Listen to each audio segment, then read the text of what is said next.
ପିଲାମାନେ ସୁପ୍ରଭାତ। ସମସ୍ତେ କେମିତି ଅଛ? ଆଶା କରୁଛି ତମେ ସମସ୍ତେ ଭଲରେ ଥିବ।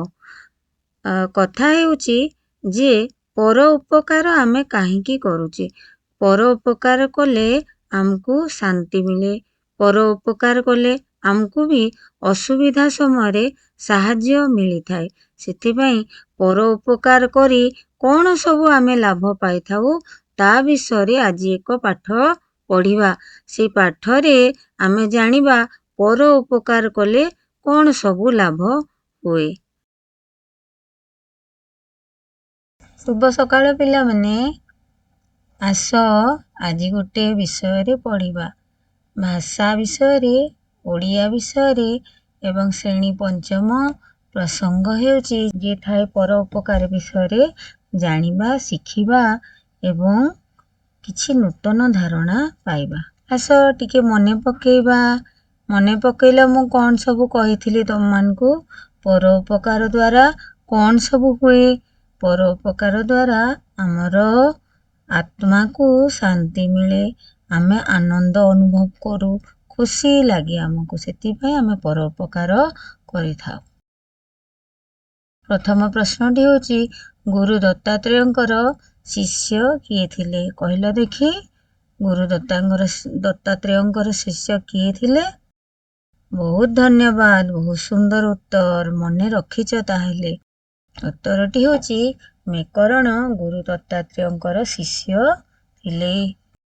ପ୍ରଶ୍ନ ନମ୍ବର 2, ଗୁରୁ ଦତ୍ତାତ୍ରେୟଙ୍କର ମନ କାହିଁକି ଆନନ୍ଦରେ ଭରିଗଲା? ଉତ୍ତରଟି କହିଲ ଦେଖି। ସାବାସ୍। ଉତ୍ତରଟି ହେଉଛି ମେକରଣଙ୍କ କଠୋର ତପସ୍ୟା ଦେଖି ଗୁରୁ ଦତ୍ତାତ୍ରେୟଙ୍କର ମନ ଆନନ୍ଦରେ ଭରିଗଲା। ଏଥର ଯିବା ପ୍ରଶ୍ନ ନମ୍ବର 3କୁ। ମେକରଣଙ୍କୁ କିଏ ଆଶୀର୍ବାଦ କଲେ? ମେକରଣଙ୍କୁ କିଏ ଆଶୀର୍ବାଦ କଲେ? କ'ଣ ହେବ ସଠିକ ଉତ୍ତରଟି? ମେକରଣଙ୍କୁ ଗୁରୁ ଦତ୍ତାତ୍ରେୟ ଆଶୀର୍ବାଦ କଲେ। ପ୍ରଶ୍ନ ନମ୍ବର 4, ମରୁଭୂମି ଅଞ୍ଚଳର ପଥିକମାନେ କ'ଣ ପାଇଁ କାତର ହୋଇ ପଡ଼ନ୍ତି? ଉତ୍ତରଟି କହିଲ। ମରୁଭୂମି ବିଷୟରେ ମୁଁ କହିଥିଲି ତମକୁ।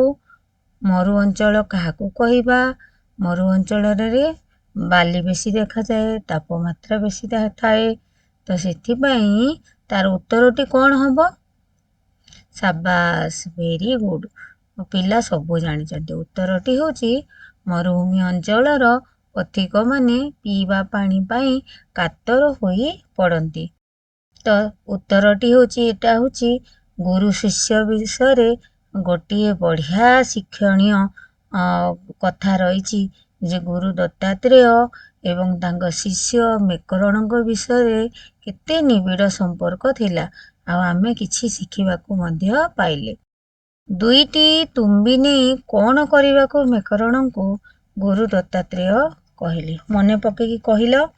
ତୁମ୍ବି ନେଇ ମେକରଣ ଗୁରୁ ଦତ୍ତାତ୍ରେୟଙ୍କୁ କ'ଣ କହିଲେ? ଉତ୍ତରଟି ହେଉଛି 2ଟି ତୁମ୍ବି ନେଇ ଶୋଷିଲା ପଥିକମାନଙ୍କୁ ପାଣି ପିଆଇବା ପାଇଁ ମେକରଣଙ୍କୁ ଗୁରୁ ଦତ୍ତାତ୍ରେୟ କହିଲେ। ତାଙ୍କର କ'ଣ ଥିଲା? ତପସ୍ୟା ଦେଖି ଦତ୍ତାତ୍ରେୟ ଖୁସି ହେଲେ ଏବଂ ତାଙ୍କୁ ଆଶୀର୍ବାଦ କଲେ ଯେ ତମେ ତୁମ୍ବି ସାହାଯ୍ୟରେ ଗୋଟିଏ କାମ କର, ଲୋକଙ୍କର ଶୋଷ ମେଣ୍ଟାଅ। ଆସ ପିଲେ ଏଠି ଗୋଟେ ଛବି ଦେଖିବା।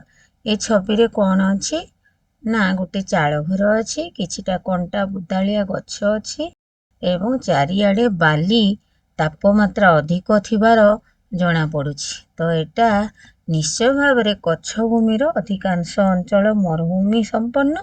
ସେଥିପାଇଁ ଏଠି ଗୋଟେ ମରୁଭୂମିର ଚିତ୍ର ଦେଖିବା ପାଇଁ ମିଳୁଛି। ପିଲାମାନେ ଏଠି 2 ଜଣ କଥାବାର୍ତ୍ତା ହେଉଛନ୍ତି। ନା ଏଠି କିଏ କିଏ ହେଇଥିବେ? ନିଶ୍ଚୟ ଭାବରେ ପିଲାମାନେ। ସାବାସ୍, ମୋ ପିଲାମାନେ ଜାଣିଛନ୍ତି ଯେ ଏଠି ଗୁରୁ ଏବଂ ଶିଷ୍ୟ କଥା ହେଉଛନ୍ତି। ଗୁରୁକୁ ଶିଷ୍ୟ ପଚାରୁଛନ୍ତି, ଗୁରୁଦେବ, ମୁଁ 12 ବର୍ଷ ହେଲା ଏଠି ତପସ୍ୟା କରିଛି। ଏବେ ମୁଁ କ'ଣ କରିବି? ଦୟାକରି କୁହନ୍ତୁ। କ'ଣ ହେଲା ନା ଯେ ମେକରଣଙ୍କ ତପସ୍ୟା ସରିଗଲା।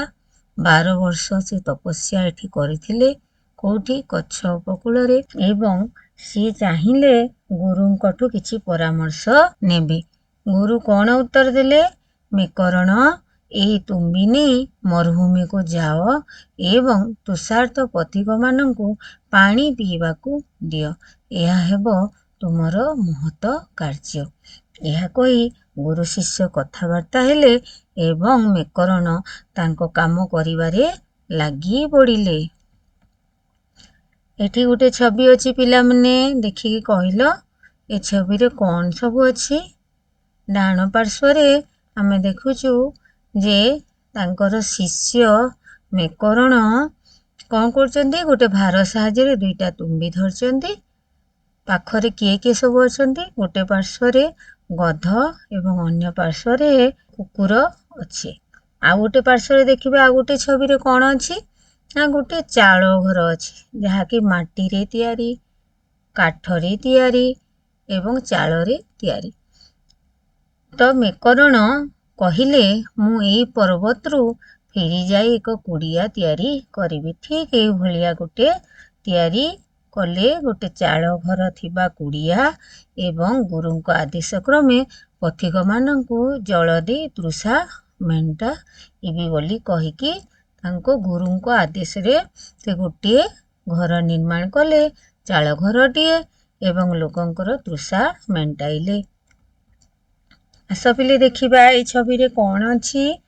ଯେ ଏଇ ଛବିରେ ଗୋଟେ ଗଧ ଅଛି, ଗୋଟେ କୁକୁର ଅଛି, ଜଣେ ପାଣି ତୁମ୍ବିରୁ କାଢ଼ି ଦେଉଥିବାର ଦୃଶ୍ୟ ଅଛି, ଆଉ ଜଣେ ପଥିକ ତାଙ୍କର ତୃଷା ପାଣି ପିଇ ମେଣ୍ଟାଉଛନ୍ତି। ନିହାତି ଭାବରେ ଏଇଟା କଚ୍ଛ ଉପକୂଳର ଗୋଟିଏ ଦୃଶ୍ୟ, ଯୋଉଠି ତାପମାତ୍ରା ଅତ୍ୟଧିକ ଅଛି, ଚାରିଆଡ଼େ ବାଲୁ ସମ୍ପନ୍ନ ଅଛି ଏବଂ ପଥିକ ତୃଷାରେ ଶୋଷିଲା ହେଇ ପାଣି ପିଇବାର ଦୃଶ୍ୟ ଅଛି ଏବଂ ଏଟା ନିହାତି ଭାବରେ ମେକରଣ ହୋଇଥିବେ।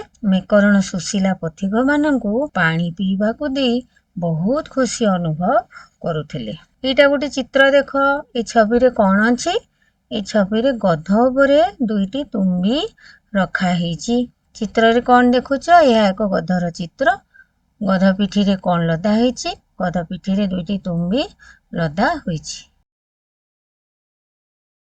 ଆଚ୍ଛା ପିଲେ, ଏବେ ଆମେ ପଢ଼ିବା ଜାଣିବା। ଶିଷ୍ୟଙ୍କୁ ଏହି ପରାମର୍ଶ ଦେଇ ଦତ୍ତାତ୍ରେୟ ଚାଲିଗଲେ। ମେକରଣ ମଧ୍ୟ ଗିରିନାର ପର୍ବତରୁ ଫେରି ଆସିଲେ। ନିଜର କଚ୍ଛ ଭୂମିକୁ ସେଠାରେ ସେ ବାଲି ମାଟିରେ ଏକ କୁଡ଼ିଆ ତିଆରି କଲେ। ପ୍ରତିଦିନ ସେ ତୁମ୍ବିଗୁଡ଼ିକରେ ପାଣି ପୁରାଇ ଭାର ସାହାଯ୍ୟରେ ମରୁଭୂମିରେ ବହୁ ଦୂରକୁ ବୋହି ନେଉଥିଲେ। ସେ ଶୋଷରେ ବିକଳ ହୋଇ ପାଣି ବୁନ୍ଦାଏ ଖୋଜୁଥିବା ଯାତ୍ରୀମାନଙ୍କ ପାଖରେ ପହଞ୍ଚି ଯାଉଥିଲେ। ସେମାନଙ୍କୁ ପାଣି ପିଆଉଥିଲେ। ମରଣ ମୁହଁରୁ ମୁକୁଳି ଆସୁଥିବା ସେହି ମଣିଷମାନଙ୍କ ମୁହଁରେ ହସ ଫୁଟି ଉଠୁଥିଲା। ଏହା ଦେଖି ମେକରଣ ଖୁବ୍ ଖୁସି ହେଉଥିଲେ। ସନ୍ଧ୍ୟା ହେଲେ ସେ ଆଖପାଖ ଗାଁରୁ ଭିକ୍ଷା କରୁଥିଲେ। ଯାହା ମିଳୁଥିଲା ସେଥିରେ ବଞ୍ଚି ଯାଉଥିଲେ। ମୁଁ ଯେମିତି ପଢ଼ିବି, ତମେ ତାକୁ ଦେଖି ଠିକ୍ ସେମିତିଆ ପଢ଼ିବ ଏବଂ ନିର୍ଭୁଲ ଭାବରେ ପଢ଼ିବ। କାରଣ ଆମେ ଯଦି ଭଲ ଶବ୍ଦ ଉଚ୍ଚାରଣ କରିକି ପଢ଼ିପାରିବା, ତାହେଲେ ଆଗକୁ ଯେତେ କଷ୍ଟ ଶବ୍ଦ ହେଲେ ବି ତମେ ପଢ଼ିବା ପାଇଁ ସକ୍ଷମ ହେଇପାରିବ। ଆଉ ଥରେ ଶୁଣିବା। ଶିଷ୍ୟଙ୍କୁ ଏହି ପରାମର୍ଶ ଦେଇ ଦତ୍ତାତ୍ରେୟ ଚାଲିଗଲେ। ମେକରଣ ମଧ୍ୟ ଗିରିନାର ପର୍ବତରୁ ଫେରି ଆସିଲେ ନିଜର କଚ୍ଛ ଭୂମିକୁ। ସେଠାରେ ସେ ବାଲିମାଟିରେ ଏକ କୁଡ଼ିଆ ତିଆରି କଲେ। ପ୍ରତିଦିନ ସେ ତୁମ୍ବିଗୁଡ଼ିକରେ ପାଣି ପୁରାଇ ଭାର ସାହାଯ୍ୟରେ ମରୁଭୂମିରେ ବହୁ ଦୂରକୁ ବୋହି ନେଉଥିଲେ। ଶେଷରେ ବିକଳ ହୋଇ ପାଣି ବୁନ୍ଦାଏ ଖୋଜୁଥିବା ଯାତ୍ରୀମାନଙ୍କ ପାଖରେ ପହଞ୍ଚି ଯାଉଥିଲେ। ସେମାନଙ୍କୁ ପାଣି ପିଆଉଥିଲେ। ମରଣ ମୁହଁରୁ ମୁକୁଳି ଆସୁଥିବା ସେହି ମଣିଷମାନଙ୍କ ମୁହଁରେ ହସ ଫୁଟି ଉଠୁଥିଲା। ଏହା ଦେଖି ମେକରଣ ଖୁବ୍ ଖୁସି ହେଉଥିଲେ। ସନ୍ଧ୍ୟା ହେଲେ ସେ ଆଖପାଖ ଗାଁରୁ ଭିକ୍ଷା କରୁଥିଲେ। ଯାହା ମିଳୁଥିଲା ସେଥିରେ ବଞ୍ଚି ଯାଉଥିଲେ। ଶୁଣି ସାରିଲ ପିଲାମାନେ? ଭାବୁଛି ଏଟା ପଢ଼ି ତମେ କିଛି ଜାଣିପାରିଥିବ। ତ ଏଟା ପଢ଼ି ସାରିଲା ପରେ କ'ଣ କୋଉ ଶବ୍ଦ କଷ୍ଟ ଅଛି ମତେ ଟିକେ କହିଲ? କୋଉ ଶବ୍ଦଟା ତମକୁ କଷ୍ଟ ଲାଗୁଛି? ହଁ, ଶବ୍ଦଟି ହେଉଛି ତୁମ୍ବି। ତୁମ୍ବି ହେଉଛି କ'ଣ? ନିଶ୍ଚୟ ଭାବରେ ଆମ ପାଇଁ ତୁମ୍ବି ହେଉଛି ନୂତନ ଶବ୍ଦ, ଜଳ ରଖିବା ପାଇଁ ବ୍ୟବହୃତ ହେଉଥିବା ଏକ ପ୍ରକାର ପାତ୍ର, ଯାହାଦ୍ୱାରା ମେକରଣ ତାକୁ ଜଳ ସଞ୍ଚୟ କରୁଥିଲେ ତାହିଁରେ ଏବଂ ଶୋଷିଲା ପଥିକ ମାନଙ୍କୁ ତୃଷା ମେଣ୍ଟାଉଥିଲେ। ଆସବିଲେ ମନେ ପକେଇବା ଯାହା ଆମେ ପଢି ସାରିଛେ ତା ବିଷୟରେ ଟିକେ ଚିନ୍ତା କରିକିରି ଉତ୍ତର ଦେବା। ନିର୍ଭୁଲ ଭାବରେ ଯେଉଁ ପିଲା ମତେ ଉତ୍ତର ଦେବ ମୁଁ ତାକୁ ବହୁତ ଗୁଡ଼ିଏ ସାବାସ ଦେବି।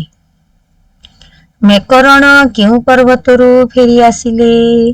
ପର୍ବତଟିର ନାଁ ମନେ ପକେଇଲ। କେଉଁ ପର୍ବତରୁ ଫେରି ଆସିଲେ? ମେକରଣ ଗିରିନା ପର୍ବତରୁ ଫେରି ଆସିଲେ। ପର୍ବତର ନାମ କଣ? ଗିରିନା। ସେ କଚ୍ଛ ଭୂମିରେ କଣ ତିଆରି କଲେ? ଉତ୍ତରଟି କହିଲ ଦେଖି। କିଏ କହିବ? ସୁନା ପିଲା। ଉତ୍ତରଟି ହେଉଛି ସେ କଚ୍ଛ ଭୂମିରେ ଏକ କୁଡ଼ିଆ ତିଆରି କଲେ। ତୃତୀୟ ପ୍ରଶ୍ନ କଣ? ତୃତୀୟ ପ୍ରଶ୍ନଟି ହେଉଛି ସେ କେଉଁମାନଙ୍କୁ ପାଣି ପିଆଉଥିଲେ? କହିଲ ଦେଖି କେଉଁମାନଙ୍କୁ ପାଣି ପିଆଉଥିଲେ? ତମେ କେବେ କାହାକୁ ପାଣି ପିଏଛ? ଆଚ୍ଛା, ସିଏ କାହାକୁ ପାଣି ପିଆଉଥିଲେ? ସେ ତୃଷାର୍ଥ ପଥିକ ମାନଙ୍କୁ ପାଣି ପିଆଉଥିଲେ। ପ୍ରଶ୍ନ ନମ୍ବର 4, ମେକରଣ ସନ୍ଧ୍ୟା ସମୟରେ କଣ କରୁଥିଲେ? ତାଙ୍କ ଦିନଚର୍ଯ୍ୟା ସରିଲା ପରେ ସେ କଣ ଆଉ କାମ କରୁଥିଲେ? କାରଣ ତାଙ୍କ ବୟସ ବୃଦ୍ଧା ବୟସ ଥିଲା, ଧୀରେ ଧୀରେ କାର୍ଯ୍ୟକ୍ଷମ ହୋଇପାରୁନଥିଲେ, ସେ କାମ କରିବାରେ ସକ୍ଷମ ହୋଇପାରୁନଥିଲେ। ସେଥିପାଇଁ ସେ ସନ୍ଧ୍ୟାବେଳେ କଣ କରୁଥିଲେ?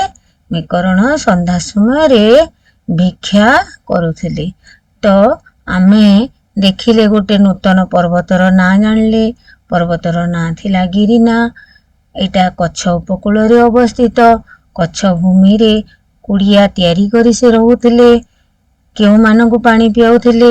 ତୃଷାର୍ଥ ପଥିକ ମାନଙ୍କୁ ପାଣି ପିଆଉଥିଲେ। ମେକରଣ ସନ୍ଧ୍ୟା ସମୟରେ ପାଣି ପିଇ ସାରିଲା ପରେ ତୃଷାର୍ଥ ମାନଙ୍କୁ ଆଉ କଣ କରୁଥିଲେ? ନା ଭିକ୍ଷା କରୁଥିଲେ। ଭିକ୍ଷା କାହା ପାଇଁ କରୁଥିଲେ? ନା ଭିକ୍ଷା ସେ ନିଜେ ବଞ୍ଚିବା ପାଇଁ ଏବଂ ତାଙ୍କର ପାଳିତ 2ଟା ପଶୁ, କିଏ କିଏ? ଗଧ ଆଉ କୁକୁର, ତାଙ୍କର ବି ସେ ଭୋକକୁ ମେଣ୍ଟାଉଥିଲେ, ଗୁଜୁରାଣ କରୁଥିଲେ। ଏପରି ଭାବରେ ତାଙ୍କ ଦିନଚର୍ଯ୍ୟା ସେ ଆରମ୍ଭ କରି ଶେଷ କରୁଥିଲେ। ଭିକ୍ଷା କରି ସେ 2ଟା ପାଳିତ ପଶୁକୁ ପୋଷୁଥିଲେ, ତା ସାଙ୍ଗରେ ନିଜର ବି ଜୀବନ ଯାପନ କରୁଥିଲେ। ଦିନ ସାରା ପଥିକ ମାନଙ୍କୁ ତୃଷା ମେଣ୍ଟାଉଥିଲେ। ଏପରି ଭାବରେ ତାଙ୍କର ଗୁଜୁରାଣ ମେଣ୍ଟାଉଥିଲେ। ତ ମେକରଣ ବିଷୟରେ ଜାଣିକି ଆମେ କଣ ଶିଖିଲେ? ନାଇଁ, ଆମେ ଦୈନନ୍ଦିନ ଜୀବନରେ ଆମେ କିଛି ପର ଉପକାର କରିବା, ଯାହାଦ୍ୱାରା କେହି ନା କେହି ଭଗବାନ ରୂପେ ଆମକୁ ବି ଆଶୀର୍ବାଦ ଦେବେ ଏବଂ ଆମର ପଥ ପ୍ରସ୍ଫୁଟିତ ହେବ ଏବଂ ଆମେ ନୂତନ କାମ କରି ଆମେ ଆନନ୍ଦ ଲାଭ କରିବା। ସେଥିପାଇଁ ପର ଉପକାର କଲେ କେବେ କ୍ଷତି ହୁଏ ନା। ଆମେ ପର ଉପକାର କଲେ ଆନନ୍ଦ ଲାଭ କରୁ, ଖୁସି ହଉ ଏବଂ ନୂତନ କାମ କରିବା ପାଇଁ ଜିଜ୍ଞାସା ଆମର ବଢେ। ସେଥିପାଇଁ ପର ଉପକାରରେ ମନ ଦେବା ଏବଂ ପରକୁ ଉପକାର କରିବା। ଯେଉଁମାନେ କାର୍ଯ୍ୟକ୍ଷମ ନଥିବେ, ଅପାରଗ ଥିବେ, ତାଙ୍କୁ ଆମେ ସବୁବେଳେ ସାହାଯ୍ୟ କରିବା। ଧନ୍ୟବାଦ। ପିଲାମାନେ, ଶୁଭ ସକାଳ। ଆଶା କରୁଛି ଆଜି ଆମେ ମାନେ ଯାହା ଶିଖିଲେ ତା ଉପରେ ତମେ ବିଶେଷ ଲାଭବାନ ହେବ ଏବଂ ଦୈନନ୍ଦିନ ଜୀବନରେ ଏହା ବ୍ୟବହାର ଉପଯୋଗୀ। ପର ଉପକାର କରିବା, ଅସହାୟ ଲୋକଙ୍କୁ ସହାୟତା କରିବା, ଯାଦ୍ୱାରା ଆମେ ପଢ଼ିଥିବା ପ୍ରସଙ୍ଗଟି ସେଇଟା ଆମକୁ ଆନନ୍ଦମୟ ଦେବ। ପର ଉପକାର କରିବାରେ ଯେ କେତେ ଆନନ୍ଦ, ଏଇ ପ୍ରସଙ୍ଗଟି ପଢ଼ିକି ଆମେ ଜାଣିପାରିଲେ, ବୁଝିଲେ ଏବଂ ଆମେ ବ୍ୟବହାର ଉପଯୋଗୀ ବୋଲି ଭାବିଲେ। ସମସ୍ତେ ସହାୟତା କରିଥିବାରୁ ସମସ୍ତଙ୍କୁ ଅଶେଷ ଧନ୍ୟବାଦ। ଧନ୍ୟବାଦ। ଖୁସିରେ ଶିଖିବା ସମସ୍ତଙ୍କ ଅଧିକାର। ନମସ୍କାର।